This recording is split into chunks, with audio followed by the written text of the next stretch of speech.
Welcome to the DRF Sports Podcast, brought to you by DRF Sports. America's most trusted name in horse racing is now providing sports bettors with exclusive data, analytics, previews, videos, and expert picks on all major sports. Bet smarter and have more fun doing it. It's the DRF Sports Podcast, and now your host, Sheldon Alexander. Ready, set, bet. This is the DRF Sports Podcast, episode 28. Make sure you like and follow wherever you get your podcasts. I'm your host, Sheldon Alexander. And Bill Belichick did it again on Monday night, and I went against my gut and took the Bills. More on that in a sec. But first off, just got to make sure that you've checked out Cash Grab. Cash Grab is DRF Sports' all-new free-to-play sports prediction game where you can win real money. It's available to every sports fan in the App Store and the Google Play Store. Win real cash prizes every day, as well as a chance to win big money jackpots. All you have to do is download the free DRF Cash Grab app, create an account, and start predicting. Who will win the first quarter? How about how many touchdowns will George Kittle score? Did you see his touchdown on Sunday, by the way? Anyways, answering questions like these can end in you making real money. So download the DRF Cash Grab app now and win big. And hopefully we can help you win some cash here as well, as we do this podcast twice a week. On Tuesdays, we recap the week that was, and on Fridays, it's the Picks Pod. Today being Tuesday, we got to recap an epic weekend of football, including betting against Nick Saban and Alabama. I mean, why would anybody do that? And of course, the Pats are the Pats yet again. We'll get to all that in a sec, but hopefully you're still getting your betting information from us here on the podcast and from the DRF Sports Sunday Scoop e-newsletter. If you haven't done so already, make sure you sign up for free at drf.com/sports to receive 2 free weekly newsletters delivered to your email inbox every Friday and Sunday. Both are packed with powerful betting angles you don't want to miss. Again, that's drf.com/sports for all the insight and analysis you need each and every day. Plus, of course, we go in depth on this podcast. And on today's episode, the college football playoff is finally set. We got 4 teams and Bama is number 1. Roll Tide, just as everyone thought, right? And plus, we got a crazy week of NFL picks to recap, and I need the therapy session from my guy, Matt Russell. So luckily for you and I, he joins us right about now. I mean, we really shouldn't be surprised, but he did it again. The man, the myth, the legend that is Mr. Bill Belichick coming through on a Monday night, which means Mr. Matt Russell will be here coming through on a Tuesday morning for us here on the pod. Mr. Russell, how are you doing after that magic again from Mr. Belichick? Well, you're often very kind to me on this podcast. And so when you said he did it again, I thought you were going to erroneously say something along the lines of like, I did something, right? Because sometimes, we've had a really good season so far. Yeah. Up until this past weekend, we were, by my count, we had 9 winning weeks out of the first 12, maybe even 10, sort of depending on how deep you went in on the San Francisco 49ers that fateful day when they played the Cardinals backups and got absolutely trucked. That one really killed me. I'm still not over it yet. But I thought you were going to say, like, he did it again, like he, did well this weekend, because I absolutely did not. Sunday was a beatdown for your boy. And, these things are going to happen, right? Like over the course of a bunch of different bets, you're not going to have, every single week is not going to be particularly great.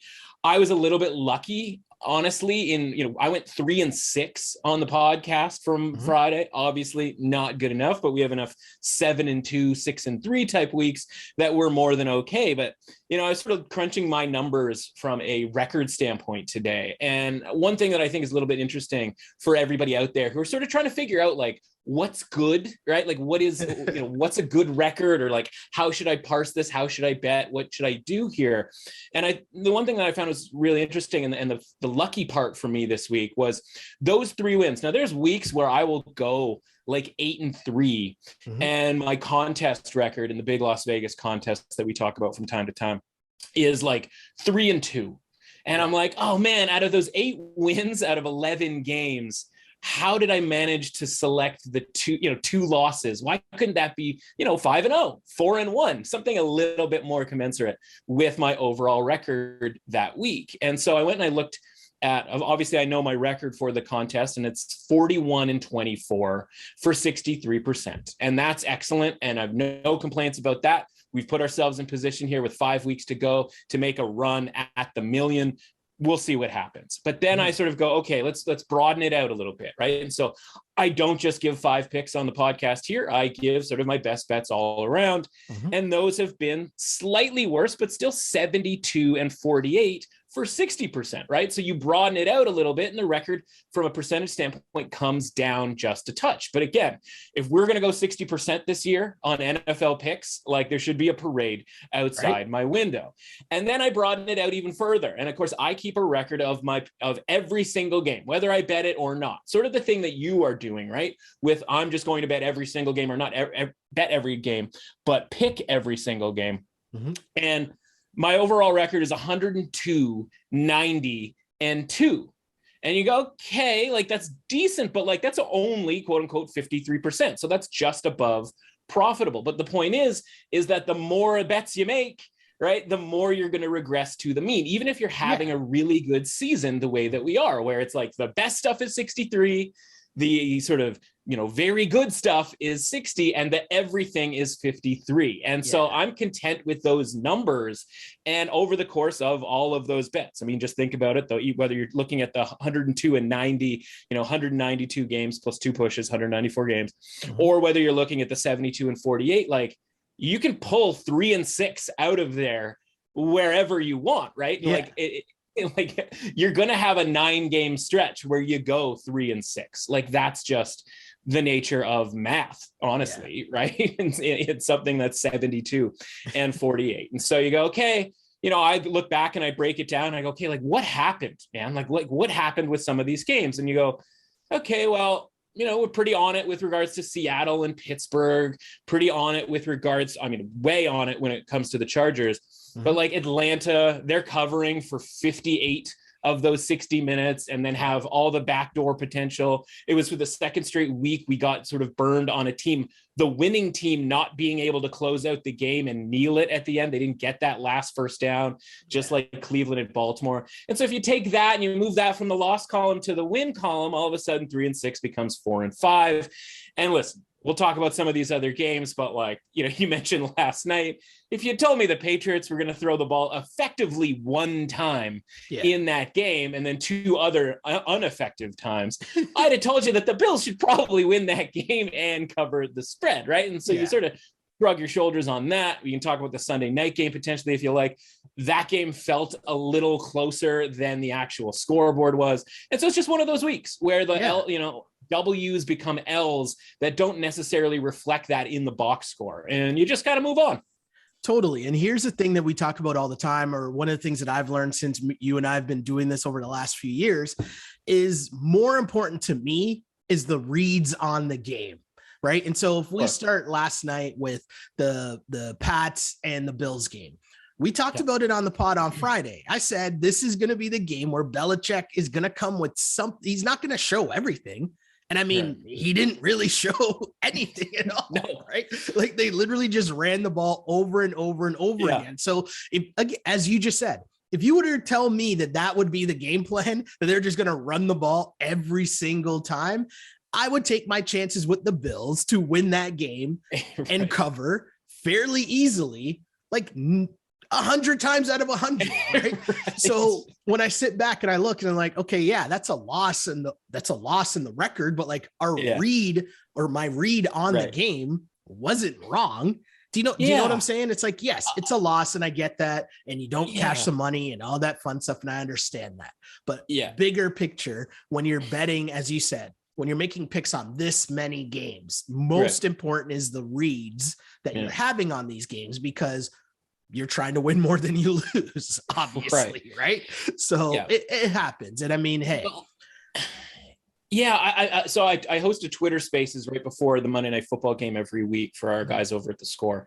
And we're talking, we're sort of breaking down the game, and like, we were on opposite sides. I was obviously on Buffalo and they were on New England. And so we're talking totals. And obviously this wind concept from yesterday was like the big topic right before the game. And like, how is this going to affect the game? And are we going to do the thing where, it's almost too easy to bet the under, right? And people are like, oh, the value is sucked out of it because everybody knows it's windy. And that's why the number is down to 39. And it's like, yeah, okay, but like, what if the game is, 14-11 or whatever it is? It's like not anywhere near 39 points, right? Like, are we all, the money's going to cash the same, even if you're sort of following everybody over the cliff on the under, right? Like sometimes that works out. But when it comes to handicapping that game yesterday, and you say like, yeah, I want to know, I want to be right in my read, and then we'll sort of see how everything shakes down. Because for me, the very basic stuff was, okay, each quarterback in the wind. Right. And clearly the Patriots knew that Mac Jones's arm, for all of the really great qualities, and you and I talk about it all the time, like, do you need a strong arm? Sure, that would be nice, but you need a head to understand reads, protections, all of these sorts of things. And you need to be really accurate. And that's what Mac Jones is. But nobody was going to be accurate last night. Yeah. And so anything that, is sort of a fluttery type of a ball is going to get kind of out of control, quite literally. Yeah. And so the Patriots know that, right? Like their whole game plan was really, really simple. It was like, when we're into the wind, we're going to run the ball every single time and try to just kind of go 0-0 for that quarter. And that game was effectively over when Damian Harris breaks that long run, because that's an absolute bonus for the Patriots, right? They weren't expecting to score at all in that situation. You saw the one throw that Mac Jones made that was completed. It was into the wind. And so he's like rifling it, but it's still like, it should have been, 3 yards clear of the tight end over his head, but the wind like knocks it down just enough so that the tight end can leap up in the air, like knock it, sort of tap it to himself and catch it. And it's like, that's how inaccurate Mac Jones was going to be on that really short throw.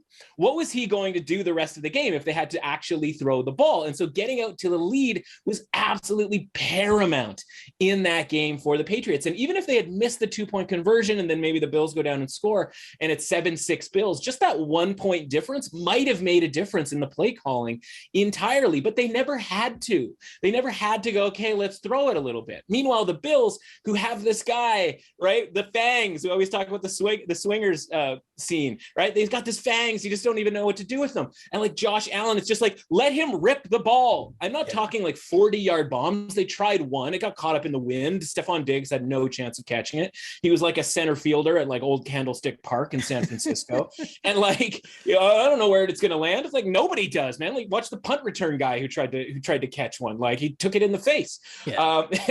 Anyway, so like, it's just, well, then they start throwing the ball, and it's like, he's just throwing it on a line. He's just ripping them on direct lines at 8 to 10 yard throws. There was one really nice throw later in the game, but it's like, why wouldn't you do that the whole time? Because if the Patriots are going to play the run the way that the Bills are going to play the run defensively, then like these 8-yard throws are probably going to work out a little bit better than your already bad run game.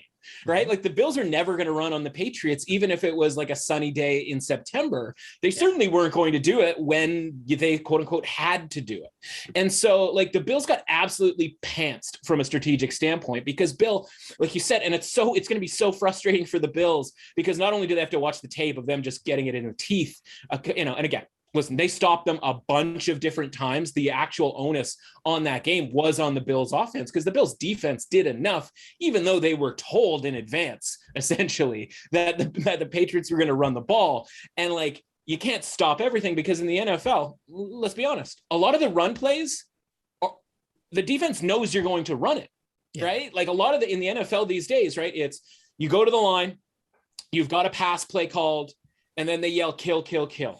And that means that they're checking to a run, right? And at that point, the defense can hear you. The defense knows that you're killing the play and you're checking to a run. It doesn't often work the opposite way, where you're killing a run play and switching to a pass play. That's what the RPO is. And only two guys really know that, right? It's the quarterback and the receiver. Receiver's just running a route anyway.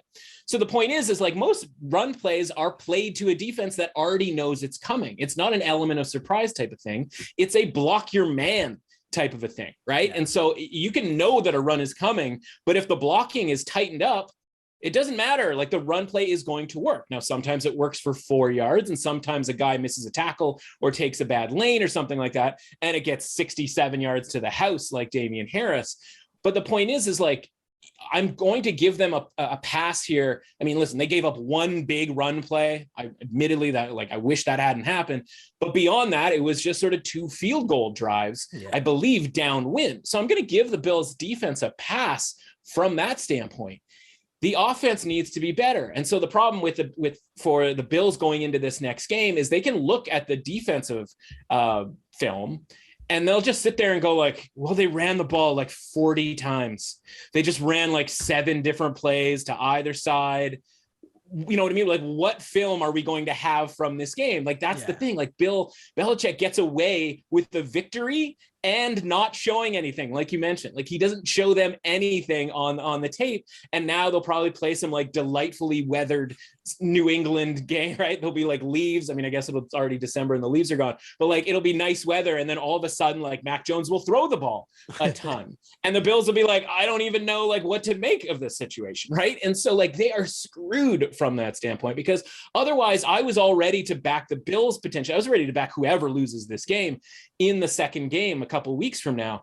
But now I don't know that I can, because like there's no adjustment. There's nothing to make adjustments off of. And that's the key for a lot of these second games with these divisional matchups, right? Yeah, it's like the second go around, you're like, okay, like they did this, so we're going to adjust to this. And oftentimes the winning team is like, well, we did this, we're just going to do the same stuff because it worked. Well, now the Patriots are, unless there's gale force winds in New England, they're not going to have to do the same thing. They're going to be obliged to do something different. And that's actually to the disadvantage of the Bills in the next game. So really tough for them, but like they made their own bed when they just started doing the same thing that the Patriots were doing, where they're like, we're going to run the football. Like they're throwing screens. Like those things were never going to work when there's 9 guys near the line of scrimmage, right? You have to use Josh Allen's arm. And so the point is like, we're talking before the game. We're like, well, Mac Jones doesn't have an arm, that can throw through the wind, but Josh Allen does. And so that should be to the advantage of the Bills. And it's like, they have cannon arm guy and they didn't want to use him until it got too late. Now, maybe it was because the wind let up a little bit later on in the game. I'm not a meteorologist. I didn't have my, finger on the pulse as far as like the miles per hour situation there, but like that had to start earlier, because you have this differentiating arm strength guy in Josh Allen that can do that in the wind. That's why he's in Buffalo, right? Like that's why they drafted him. And then they're not even going to use him, right? It's like when the Giants don't use Saquon Barkley on short yardage, it's like you paid a 2nd overall pick for a running back, man. Like maybe it's time to use him on short yardage. Same thing though here with the Bills. You paid a 1st round pick for a guy with a rocket arm to play in the winds in Buffalo, and then you didn't really use him until it was too late. It was a crazy, crazy game. And the funniest thing to me was I just kept waiting for the Mac Jones play action. Like after over and over and over, just run. And they didn't even need to do it. That's the most insane part of it, of just how the game went. But another crazy game that took place on Sunday actually was the Lions. The Lions actually came through with their first victory of the season. 29-27 win on a last-second TD pass from Jared Goff. And then there's a video that surfaced online that just showing exactly how much he's been scoring and winning off the field the entire time as well. That's a story for another day. A story for another day. Different podcast. But the Lions win. And most importantly, though, because I know, I was sniffing around, maybe this could be the week where the Lions win. I don't really want to talk about that. I just want to talk about the Vikings here, because I'm just kind of like I get it. And yes, I thought the Lions could be frisky, thought this could be the week they won, but the Vikings, that was just a pathetic performance.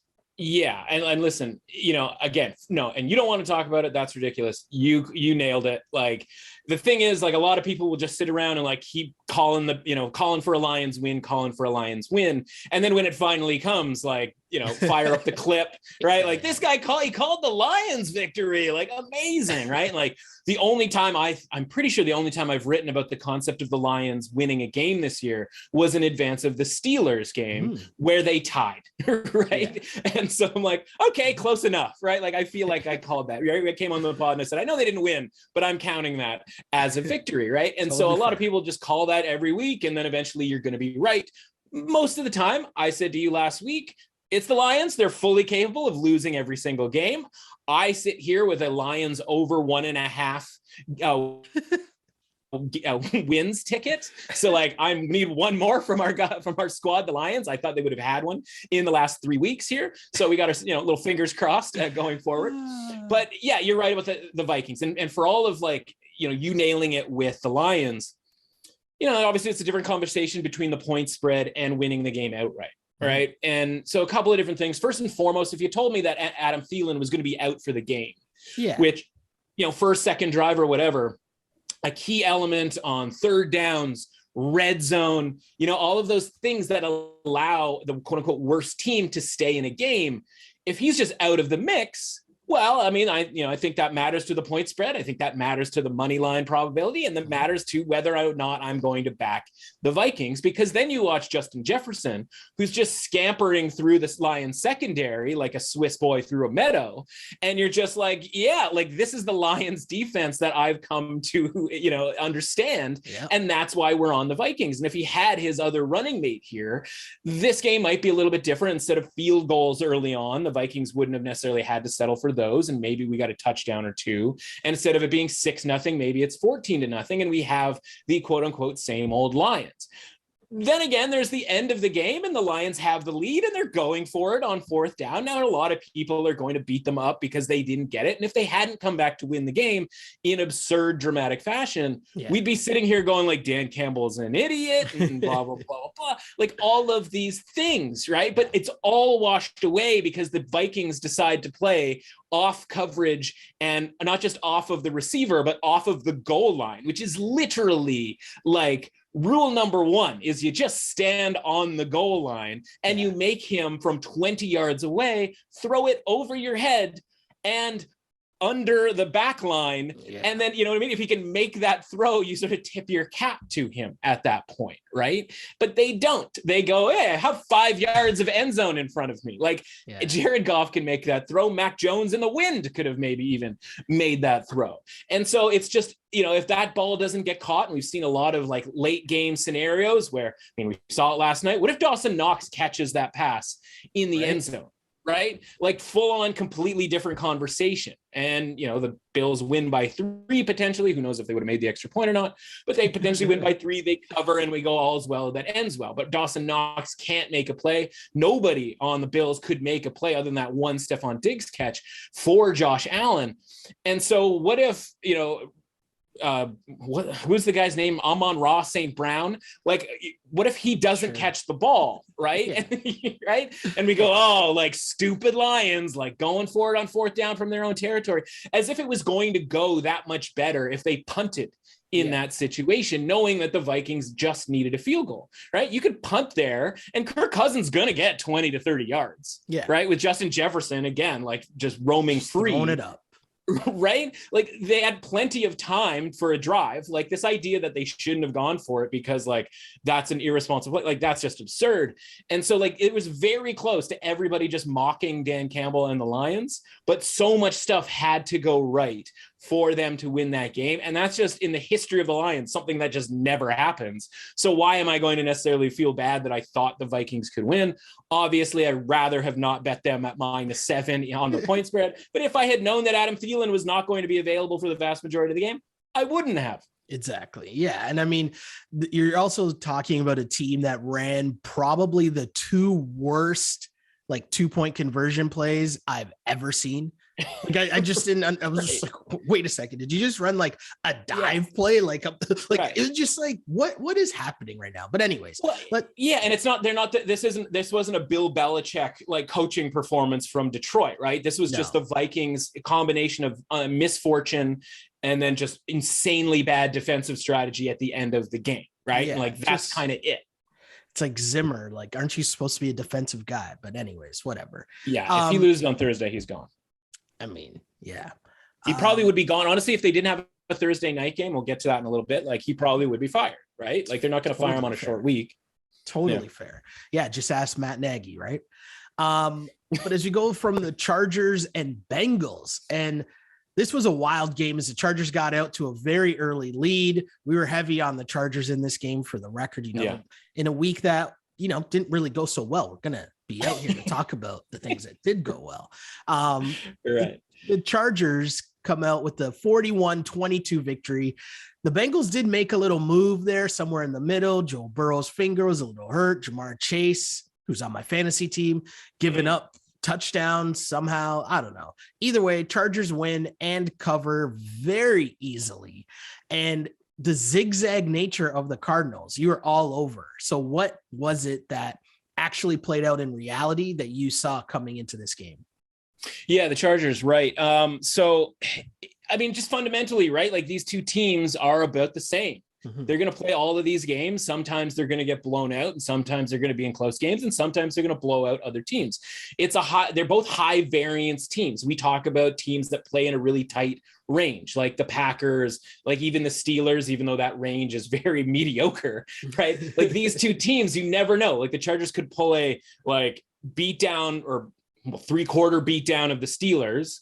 They can also then play that fourth quarter. They can do a 3/4 beat down of the Bengals. They can also put up that second quarter and a little bit of the third quarter where the Bengals are literally lining up for a 2-point conversion to tie the game with a ton of time left after being down 24-0, right? Yeah. Like these are the things that these teams are capable of, right? The Bengals can get blown out by the Browns, blow out the Steelers, and then get blown out by the Chargers in like sort of almost two different games within one. These are just high variance teams, right? And then so you just try to do your best to figure out what their average rating is, knowing that you're almost never going to get their average rating, right? Like if you could just somehow, I shouldn't say somehow because you could do this, but like if you just went into every Bengals or every Chargers game, I mean, Chargers a little bit different because they're going to play close games that for each individual quarters aren't going to look like close games, right? If you just turned on the Chargers game and watched a quarter, you would think one team or the other, whomever it is absolutely blowing the other team out. But you look up at the end of the game and it's like, oh, it was a 4-point game. And meanwhile, like the Bengals, they'll go like bigger picture, 4 straight quarters of just absolute mess or 4 straight quarters of absolute destruction on their part. And so like, yeah, I'd love to just be like, oh, let's just alt line either side, right? We'll just take Cincinnati -9 and we'll take Chargers -9, knowing that one of these two teams, even though we think they're equal, one of these two teams is probably just going to blow out the other team because that's just the way these two teams play, right? But it's the NFL, so we don't do that because, we're not supposed to, if you will, right? Mm-hmm.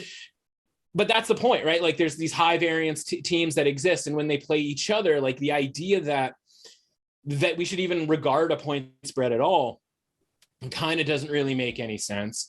That these two teams, because there is just as much of a chance of them winning by a ton, then it's pretty much a coin flip type of game. And this game should be pick 'em. Now our ratings, I talked about it, like spelled out that the Bengals should be like a 0.5-point favorite. Mm-hmm. And we're getting a full 3 points, even sort of tippy-toed to 3.5 with a little bit of juice on the plus side of things, but basically settled back in at 3. And that's how I knew we were in pretty good shape there because that money came back in on the Chargers. And of course, did we feel like we needed to sweat it after 24-0? No, I didn't feel like we needed to sweat it, but the Chargers do what they do. And all of a sudden we find ourselves in a game there in that third quarter. So, I mean, all's well that ended well. I didn't have to watch much of the fourth quarter, which was nice considering there were other things to pay attention to. Yeah. But yeah, I mean, just these two teams are going to be sort of brink of playoff teams, right? Like maybe if one of them gets hot, again, we've talked about this before, each division is still relatively wide open, right? Cincinnati could win the division. The Chargers could win their division. They could also miss the playoffs. And like, doesn't that just sum up what both of these teams are about? Sums up what a lot of teams are about, but both these found them like in the Super Bowl. You'd be like, oh, okay, like a little bit surprised, but like they have the weapons, they have the capability, and like, I guess they put it all together. It's a little bit surprising that they did, but I guess they did, right? Like that's the kind of attitude you would have if either of these teams kind of go a long way, but they're going to have to button it down here for the last 4 or 5 games of the season here in order to make any noise. But you could say that about literally everybody, especially in the AFC amongst these teams that we think are good. And then sometimes they're not. And then other times they are. Yeah. Oh yeah, totally. And you mentioned making some noise, and I feel like there was a lot of popping of the pads, we'll say, and making some noise in the good old fashioned Ravens Steelers game. Steelers end up winning 20-19. Steelers cover, right? Fairly easily they cover. Crazy game. We're on that side. We're on the right side in this game, but everyone seems to be talking about the decision to go for two. Harbaugh at the end going for two and the win. And I know it doesn't have anything to do with the point spread because, again, the Steelers covered, what was it, 4.5, I'm pretty sure. But yeah, bottom line, what do you make of just the call by Harbaugh? Because I saw some of the tweets that she had, and I thought it was an interesting discussion. And I know, again, it's not necessarily about the point spread, but I think you learn more about certain coaches. And definitely, I like to think when you're looking at point spreads, coaching decisions do matter. And I mean, for sure. Hey, maybe in this instance, he was forced into it, but overall, what did you just think of that decision there? Yeah, well, I mean, we always talk about, like, do you know your team? Do you know that you're the game that you're in, right? Are you present in what's happening, right? And so, you mentioned like it didn't necessarily have anything to do with the point spread, but listen, that game goes to overtime and the Ravens potentially score a touchdown. And like all of a sudden my phone goes, hucked into a wall. Right. And then I have to go to the phone store on Monday and it's like, it turns into a whole thing, right? Like it matters. Totally right. From that standpoint. So for those of us who had the, on the point spread, and listen, if you go online, you mentioned like the Twitter element, like, and I can admit this too, like you're going to be colored by your bet, right? And like, if you have the Ravens, I told you I bet the Ravens early on in the week -3.5, but that I was coming back over the top the other way on the Steelers +4.5, because just you give me 6 days and I'll sort of figure out, where I'm supposed to bet, whether that necessarily works out all the time. Certainly isn't the case, but like, you figure out like, this is basically just that old school, as you mentioned, rivalry type game. And so they go for two, and immediately I go, yay, like we win our point spread bet. We also had them on the money line as well. So now it comes down to that one play. And so, John Harbaugh mentions it. He explains it after the game, right? He's like, listen, we lost another corner. Marlon Humphrey's out for the season now.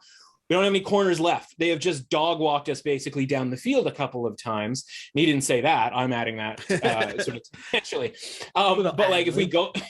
That's right. If we go to overtime, he's like, I don't feel like we are better than 50-50. Again, I'm ad-libbing that too, but like that's effectively what he meant. And when you're sitting there, red zone, goal line offense with Lamar Jackson and all that he can do, you go for it. Like you are better than 50% to get that 2-point conversion. So why go through the whole like coin flip 50% concept of overtime if you feel like, by the way, your team, your goal line offense, that the plays you have, you certainly know the Steelers defense. You know that TJ Watt doesn't necessarily need to be blocked because he's not going to run out and cover Mark Andrews, right? He's not built that way. You can take advantage of his aggressiveness and just do, okay, all we need is Lamar to just flip it over TJ Watt. Just flip it. Just flip it, Lamar. But Lamar, again, we love Lamar.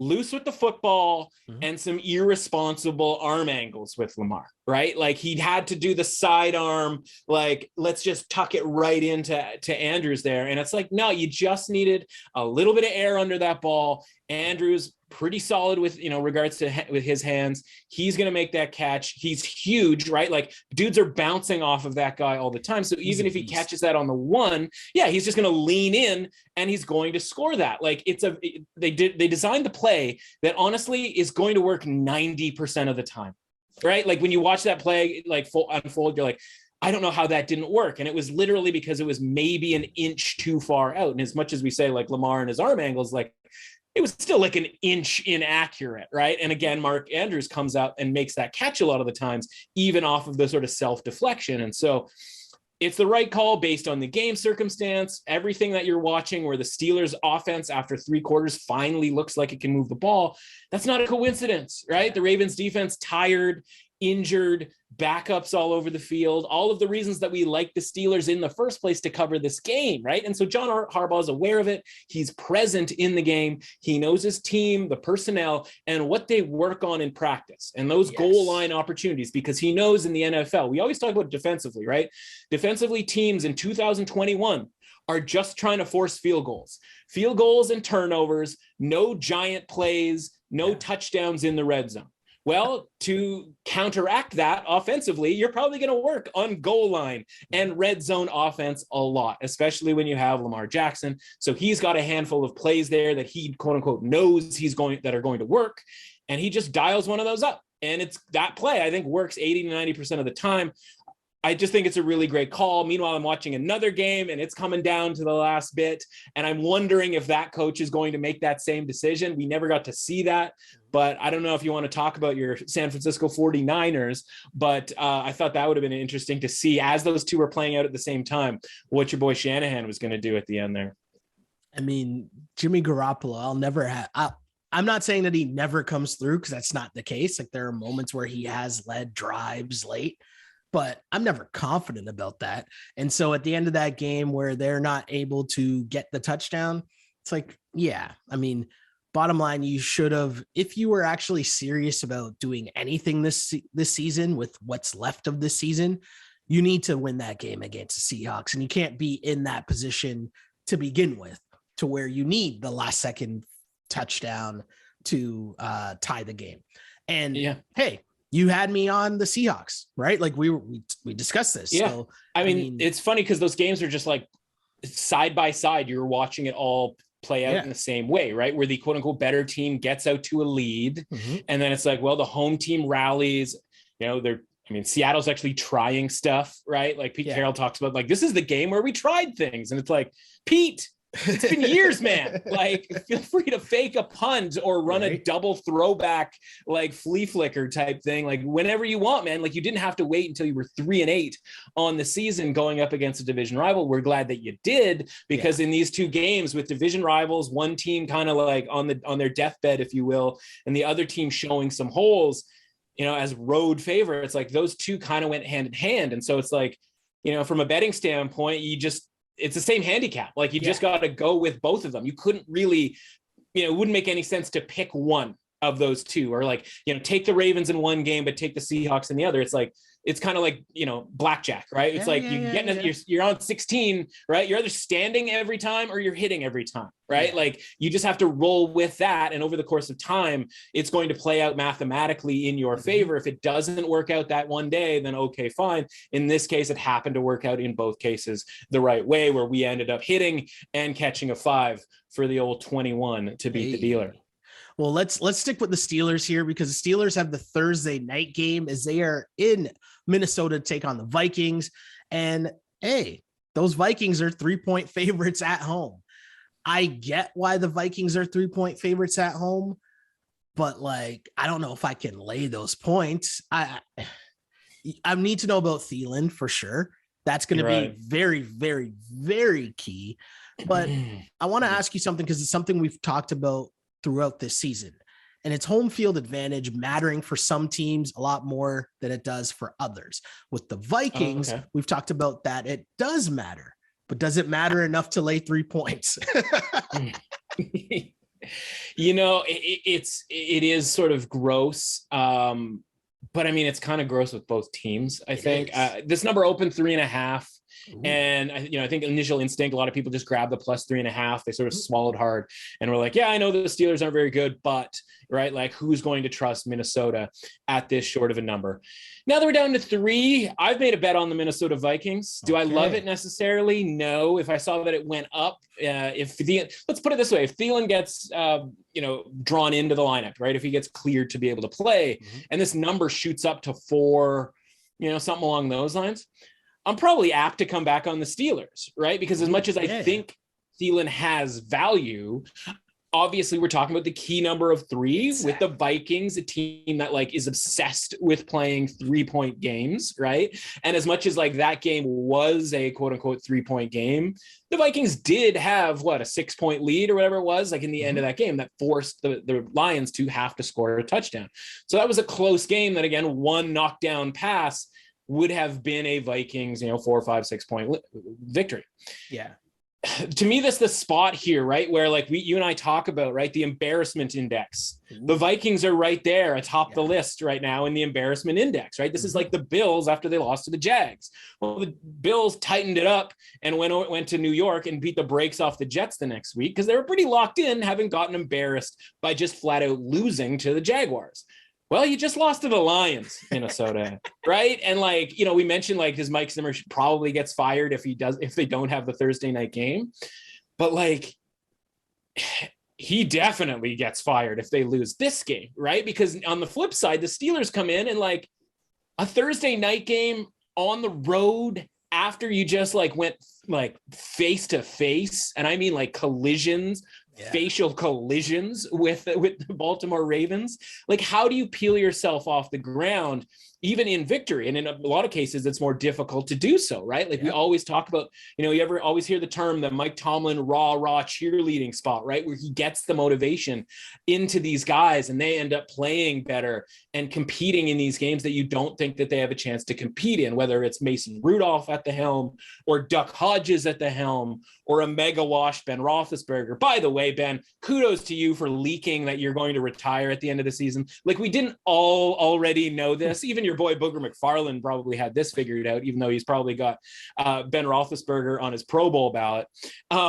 Everybody knew this, Ben, and good for you for saying this before the Ravens game, just to add a little extra juice to this. Was it a win one for Ben? I don't know what they're doing. Point is, now you go on the road to Minnesota, like it's not even a conference game, and this just doesn't feel like that game where the Steelers are going to be like, pardon the term here, balls to the wall. Right? Like, this just feels like the Vikings need this game a lot more, or at least feel intrinsically like they have to win this game. Now, does that mean anything for the Vikings? Who knows, man? Like, the key to the Vikings, right, is that how bad they look when they don't feel like they need it.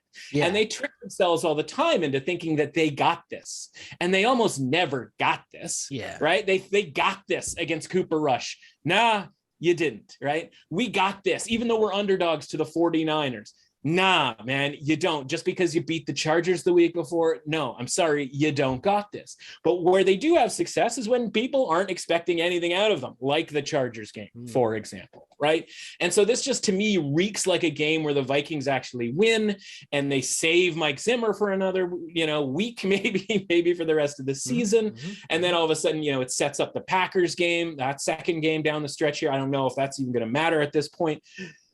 But like, you're still laying the 3 points here with the Vikings, and it's not a comfortable situation. But like, we know how bad the Steelers team can look when they're not super locked in and they're banged up and all of those sort of cliches that we use all the time. That feels like that version of that team that you're going to be disappointed with come Thursday. And unfortunately, that means backing the Vikings, laying a couple of points here, which sucks, but it's, I think, the right side to attack with this game. Yeah, I can kind of see that for sure. And I mean, the Steelers, for everything that they are, you did kind of see the washness of Ben Roethlisberger still. You see it every week. A huge factor, right?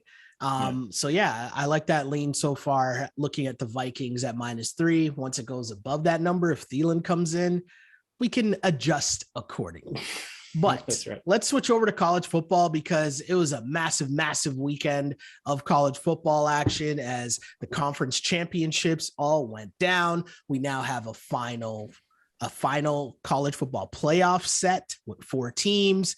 I was about to say Final Four, but you caught that, right? I don't know if that's allowed. You caught that, right? Still NCAA. I imagine there's a copyright in there somewhere. Definitely. They're copywriting against themselves.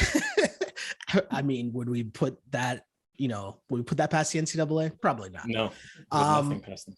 But before we get to college football talk, just want to give a reminder of the DRF Sports Sunday Scoop e-newsletter. If you haven't done so already, make sure you sign up for free at drf.com/sports to receive 2 free weekly newsletters delivered to your email inbox every Friday and Sunday. Both are packed with powerful betting angles you don't want to miss. Make sure you sign up for the Sunday Scoop e-newsletter and check out our guy Scott Gramling's weekly 6-pack in both the NFL and NCAA. And our guys also got you covered with in-depth game previews as well. All that and more, drf.com/sports. Got you covered. However you need your betting information, we got you. And of course, we know that we got you when it comes to the NCAA. And, the big storyline, the big topic of discussion, it's got to be Roll Tide once again. Yeah. As, Nick Saban getting points, right? Nick Saban getting points. Yeah, honestly. 21-24, Bama. And you saw leading up to that game too, right? Like, people would say, like, if you took any content in, it was like, well, if you're just going to back Alabama because like Nick Saban's an underdog, like you should look deeper into this game because like they're not going to be able to block Georgia and all of that sort of thing, right? And you and I talked about this, the idea that like Alabama was going to do everything they possibly could to cover this game. And what we should have gone a little bit deeper on was that the game just meant more for Alabama, right? Like we did it from a concept of like, listen, Georgia could get a lead here. They did. They got a 10-point lead. You could get plus 12.5 was the highest you could get. We talked about getting anything over 7 was a good number live, no matter kind of what the score, what the game situation. And so Georgia takes a 10-0 lead. And in theory, right, like the Georgia defense should be able to lock it down now, and Alabama's in trouble. But we go like we said, Georgia has not faced a passing offense the likes of Alabama yet this season. And Alabama is going to keep trying, even if they get down. They could have been down 3 touchdowns in the third quarter, and they were going to keep trying, right? It was just a matter of time and opportunity. Well, they were given that time. They were given that opportunity. And not that they needed that much time, not that Bryce Young needed that much time, because do you know your team? Do you know the game you're in? Mm-hmm. Alabama knows that they're not very good on the offensive line from a pass blocking standpoint. Yeah. So they go and they put in this quick passing, like let's get it out in a hurry type of an offense. Well, Georgia's, they're literally the Bulldogs. They're like a bunch of crazed dogs that like can't catch the steak, right? Because it's getting thrown over their heads and they're salivating and they're just dying to get to him, but they can't because he's moving the ball too quick. So yeah, Nick Saban had a plan. What a shocker, right? Bill Belichick 2 days later had a plan. What a surprise, right? Now, Belichick might have been limited by his plan because he didn't want his quarterback to throw the football, which is kind of a crazy circumstance to think about. But in this case, at least Alabama had a different sort of idea here, a little bit more nebulous of a plan where it was like, well, our offensive line just can only block for like 1.5 seconds instead of 2.5 seconds, right? And so they work around that. They put the plan together. Meanwhile, Kirby Smart, surprise, surprise, Kirby Smart gets out-coached by Nick Saban. Like, where have we heard that before? All of the time, right? And so, you hear these people talking about like the metrics and like the matchup and all of that sort of thing and how dominant Georgia is. And it's funny because they lose and now everybody's like, should they even be in the college football playoff? And it's like, yes, they should. Have you looked at the other teams involved? Like, who's, if not them, who? Are you just planning to go down to a 3-team college football playoff? Like, are you dying to get Notre Dame in there? Like, who is Notre Dame beat? Anyway, that's a bit of a sidetrack, admittedly. So, Notre Dame's coach doesn't even want them. So they can't be in the college football playoff. That's right. Yeah, exactly. Brian Kelly's like, I don't even really think you guys have any chance. And so, like all of that is to say, Georgia didn't need the game. We knew based on the landscape that they were going to be in the playoff. As much as everybody was like, oh, it's a lazy handicap to just say that Nick Saban as an underdog is an automatic bet. Here's the thing. It's like the wind in Buffalo.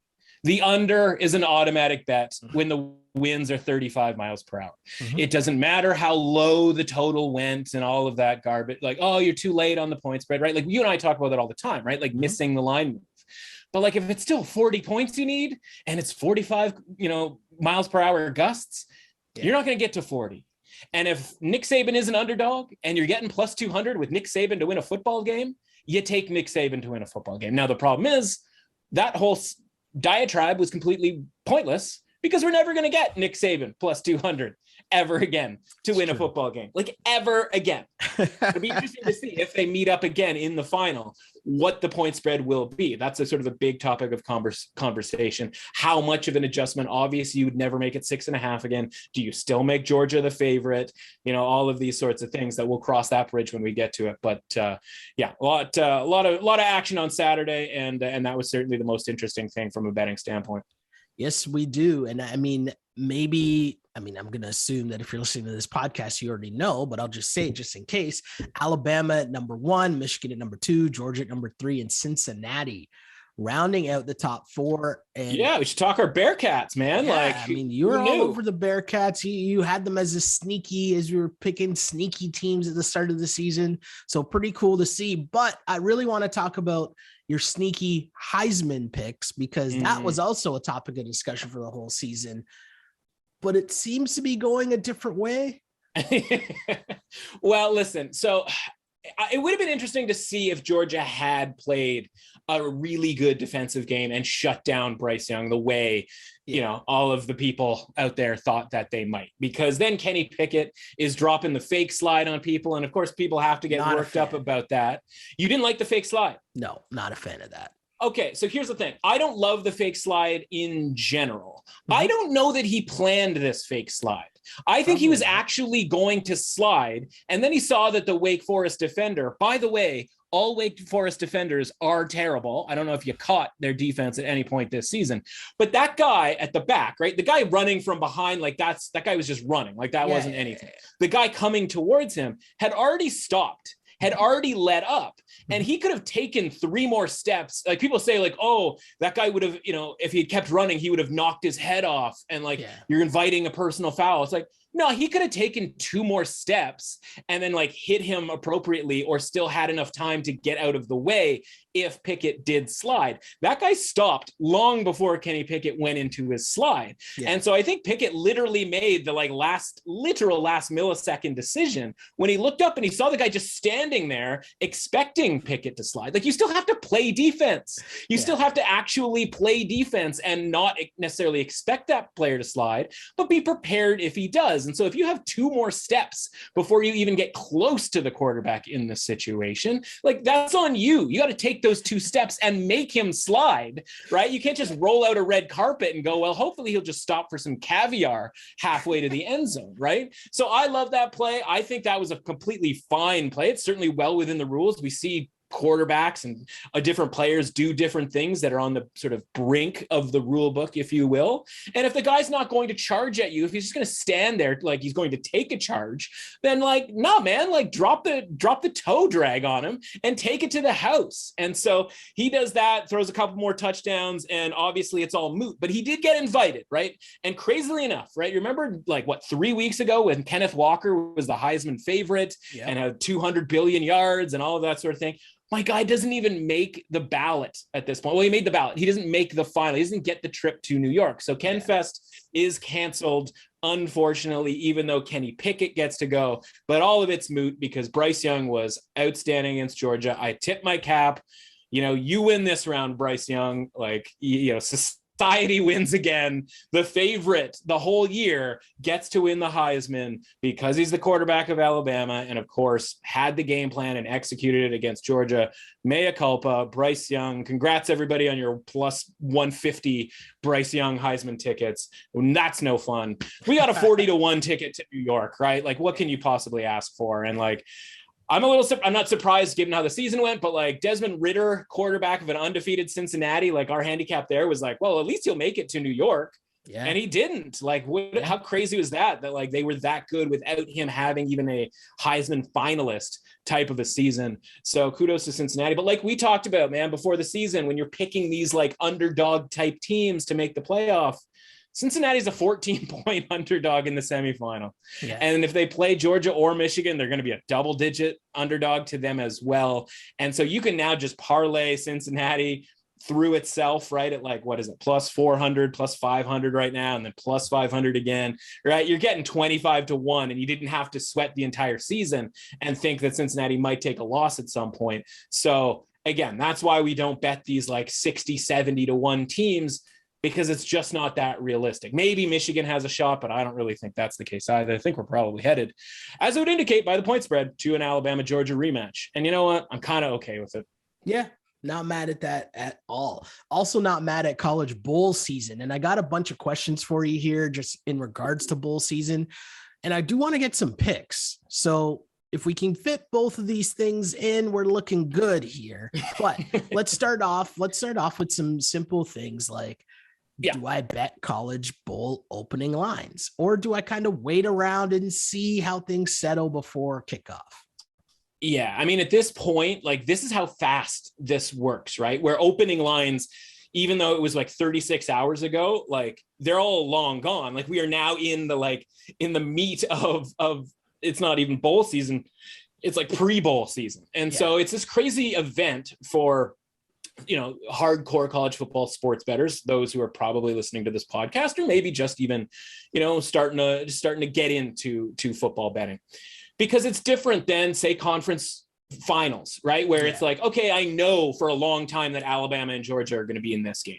And I know that, on Saturday, this team wins, that team wins. And it's like, okay, that sets up Pitt and Wake Forest next week. And now I have 24 hours to kind of work my numbers and go, okay, what am I looking for here? And do the matchups, et cetera, right? Like I have plenty of time. Well, bowl season, it's literally like, we don't know the schedule, right? It's just like on Sunday afternoon, it just starts coming out in dribs and drabs. And it's like, the college football playoff matchups get set relatively early. And then it's like, okay, we'll get into the New Year's 6 games. And then like, by the time we get to like the Armed Forces Bowl, like it's coming, it's being announced on Twitter at like 3:47. And that's fine. Except now it's a race to put up the point spreads for it. And so it's this, in the meantime, NFL is going on. And so it's complete chaos as I'm like sweating these games and like Russell Gage dropping touchdown passes to backdoor the Buccaneers. And I'm like writing down, like doing it by hand. I'm like writing down the numbers and the matchups, and then going in and going like, okay, who do I have favored and by how much? And like, well, and when are these numbers going to come out? Because it isn't like some sportsbook announces, there isn't a point spread selection show at 6 p.m. where it's like, okay, you got the schedule. It's a lot like March Madness, right? Where the schedule comes out, we don't even know what it is. And then all of a sudden the point spreads are available, within a couple hours later. And so I'm spending all of Sunday night refreshing and like seeing different lines pop up, and different books are putting them up, and for maybe not that much money. And then other ones are like waiting to see where the lines go off of those people, off of that sportsbook putting the number up, and how is that going to change. And so we had a bunch of moves after basically just a few hours overnight on Sunday. And now things are at least starting to settle in, where now we get to a point where information is going to move the line, right? So the sportsbooks put the line out on Sunday, and it's up to us to determine whether that line is correct based on what they are putting out, right? So if you're a sportsbook and you come out, and I'm going to give an example here because I've got a handful of games here that I think are still probably worth betting, or at least worth talking about. Purdue and Tennessee was the weirdest line for me of anything. I had Tennessee -4 written down, and the line comes out Purdue -3. And I'm like, is that a mistake? Like I had to like double check, as like, it'd been a long day on Sunday. And I'm like, is this really the line? Right. And so I just like, I hesitated, and it was like +3 -150. And I was like, you know what? There's no way Purdue should be favored over Tennessee. Now, I don't know what's going to happen in the game. Purdue may win. They may win by 1 billion points. I don't know. But the point is, there's no way that they should be favored against Tennessee. And so I just went straight to the money line. And it was just like, I'm just betting this money line right now on Tennessee, and we'll see where it goes. Well, I go to sleep. I wake up the next day, and guess what? Tennessee is a 3-point favorite. So whether that was like a clerical error somewhere along the line that just everybody blindly copied, or they really just know something that I don't know, or whatever. And if they did, they would just keep that line the way it is, right? But everybody came in and bet Tennessee, or somebody sort of caught the error, however you want to sort of put it. We may never know. But the point is, you don't often see one team being favored by 3 and then the other team being favored by 3 the next day off of no news whatsoever. It's not like anybody is injured or got, or is hired by a different team or anything like that. So that one is really interesting. So it's this chaos day where I really wish it wasn't on Sunday, because I'm just trying to watch NFL football in peace and not do like full on accounting work with regards to these games. But it is a wild scene. And so there's a couple other games here that you've seen some pretty significant movement on, or you might see some significant movement. So the first one is Western Michigan. They were 6.5-point underdogs to Nevada. Now I missed out on this one. I stared at Western Michigan at +6.5, but you know what happens, Shell? You get greedy. And when you see a 6.5, you think to yourself, maybe it goes to 7. Maybe I'll get this full 7 points here. Nevada, Carson Strong, NFL prospect, blah, blah, blah. And then what happens? Hours later, it's announced that Carson Strong, the pro prospect, is not bothering with the Motor City Bowl and is not going to play in the game. Well, what does that do to the line? Crash City goes right down to 2.5. I was like, still not enough. Not enough, because Western Michigan should be the favorite in this game. It is down to +1.5. So you were at least still getting around even money on Western Michigan, a team that I think should be favored without Carson Strong in the lineup for Nevada. If you were a Nevada fan, would you go to Detroit to watch the Nevada Wolfpack without your star quarterback? I wouldn't. If you were a Western Michigan fan, would you just drive over to Detroit to watch your team play in a bowl game? You probably would. So this is a virtual home game here for Western Michigan, deep in the heart, if you will, of MAC country. I don't know why Nevada shows up for this game or why they even play, why they would even still be favored at this point. I think this is just not wanting to go all the way over to Western Michigan being the favorite, with Nevada being without Carson Strong. So again, I think there's room for this to go, and I think you could still make that bet for Western Michigan. Western Kentucky, we talked about this team going into their conference championship game against UTSA, and they were disappointing, especially in the first half where they got out to a 42-14 deficit, only to come back and make it interesting.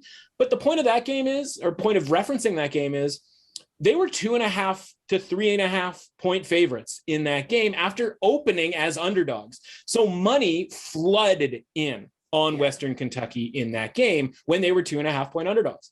I think eventually that's what happens here when they play App State. I don't care for App State. And guess what happened? App State lost again to Louisiana. We talked about how funky that line was, that they made App State a 3-point road favorite against Louisiana after you and I had cashed on Louisiana earlier on in the season in the exact same spot, like in Louisiana, et cetera, et cetera. Yeah. So, I don't care for this App State team. It's all about Bailey Zappi and the Western Kentucky Hilltoppers. So I think this line has a chance to move at some point here. Now, Western Kentucky, I think the offensive coordinator got a head coaching job. Is that going to be a big deal? I don't think so necessarily, not for this one game. So I'm jumping on, as much as I'd like to get greedy and wait for the 3 points on Western Kentucky, and there was a 3-point very early on open. I'm not gonna wait on that. I'm just gonna grab Western Kentucky, little money line action for them as well. And then a couple others. North Texas plus 3.5 right now to Miami of Ohio. Don't really understand why Miami of Ohio is favored, let alone by over 3. Grab the plus 3.5 now before it goes under a field goal. I can see that happening. NC State and UCLA has done this weird back and forth thing between who is going to be the favorite in this game. Sort of settled in right now on NC State -1. I would grab that because I think there's a chance that goes up as we get closer to game time. Virginia was, and I don't know if it's an ACC thing here, but Virginia was underdogs to SMU, 1.5 points, but not anymore. It's moved to -1. And so at least with these games that sort of flip favorite, is -1 one way and -1 the other way. There's not that much of a difference, right? There's certainly not going to be a tie in the game. And so maybe it's going to cost you a push to a loss or something along those lines if one of these teams wins by 1.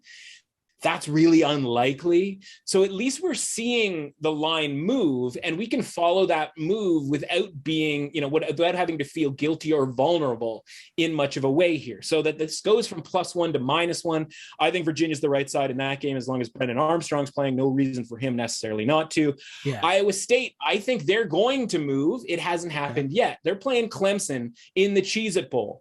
The Clemson Tigers are playing in something called the Cheez-It Bowl. Does that sound like something befitting of the Clemson Tigers and Dabo Swinney? It certainly doesn't to me, and it probably doesn't to them. And that's so why would they show up for this game against the Iowa State team that, we've soured on this season? But Matt Campbell's going to have that group ready to go. Doesn't look like he's going anywhere as part of this whole coaching carousel situation.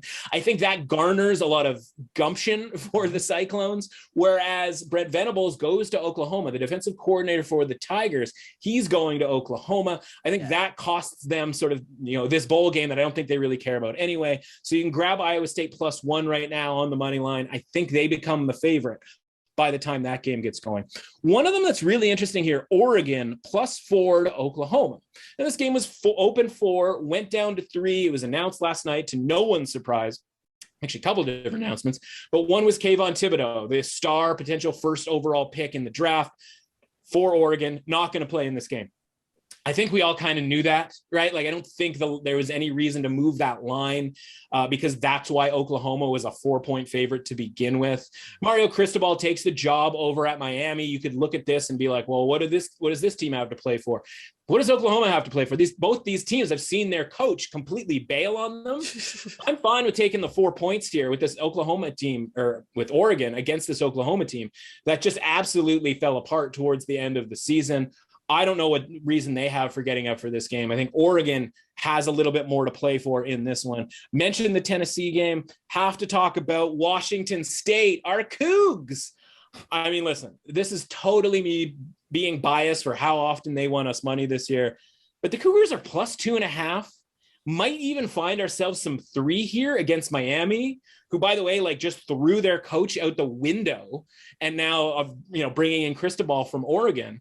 What does this Miami team, this program, care about this football game, given that they're probably not that psyched about what the administration just did to their head coach, a guy who they were playing for in the latter half of the season, right? Miami had a bunch of wins, including an upset win of our Pittsburgh Panthers. And so listen, the Washington State Cougars, their coach got chucked like way earlier on in the season for not getting vaccinated, and they played right through it, man. Like, they just won the Apple Cup. The last time we saw that, right? The last time we saw them play, they won the Apple Cup against Washington and were this close to making the Pac-12 championship game. And frankly, probably would have put in a better showing than the Oregon Ducks did, as I digress. And then finally, another one that I think, I was looking at this. I go, how is Arkansas not the favorite against Penn State? They open 4-point underdogs. It immediately goes to 3-point underdogs here for Arkansas State. I think this one, if it doesn't turn to the Razorbacks being favored, it should. They are way more excited to be in this game than Penn State is. Yeah. Franklin's got his new deal. He leveraged every school in the country in order to get a raise. But the guy here is Sam Pittman and this Arkansas Razorbacks team who are building something, right? We always want to look from a general strategy standpoint.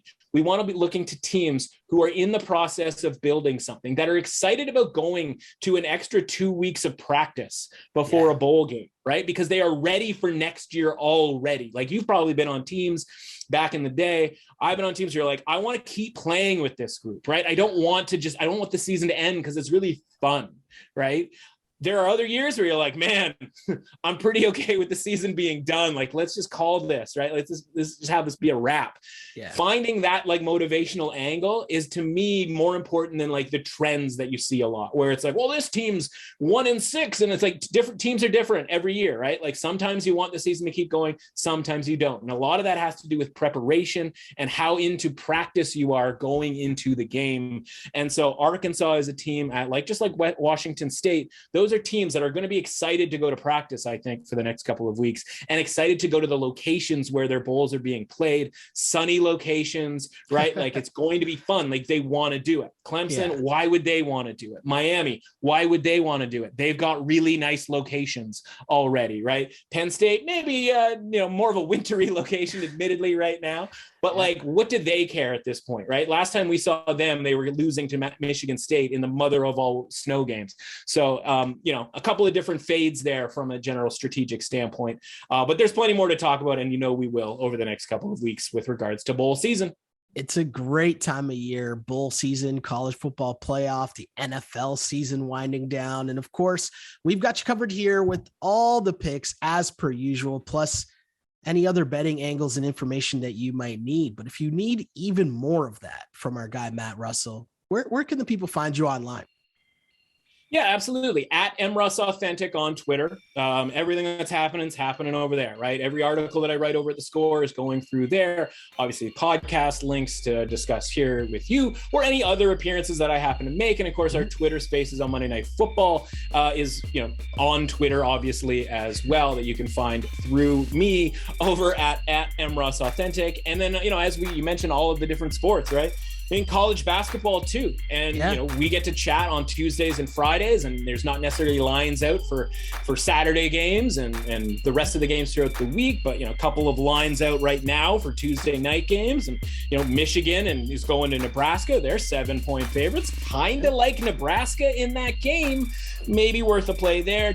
But the big game of the night, or at least the most interesting game of the night for me, Texas Tech and Tennessee. Tennessee, a 4-point favorite in that game, kind of like them to cover in that game, but I haven't had a real good look at Texas Tech yet this season. Obviously, their first season without Coach Beard, who went to Texas.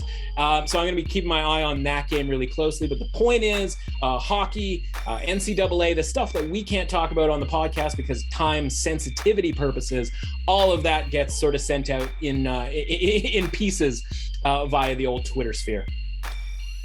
Well, my dude, I'm so glad to have you on because I needed a therapy session after an interesting week of picks and just interesting week overall. So glad to have you back, and we'll do this again very soon. Let's get back to some winning ways in week 14. Yeah, you know we will, brother. Thanks so much.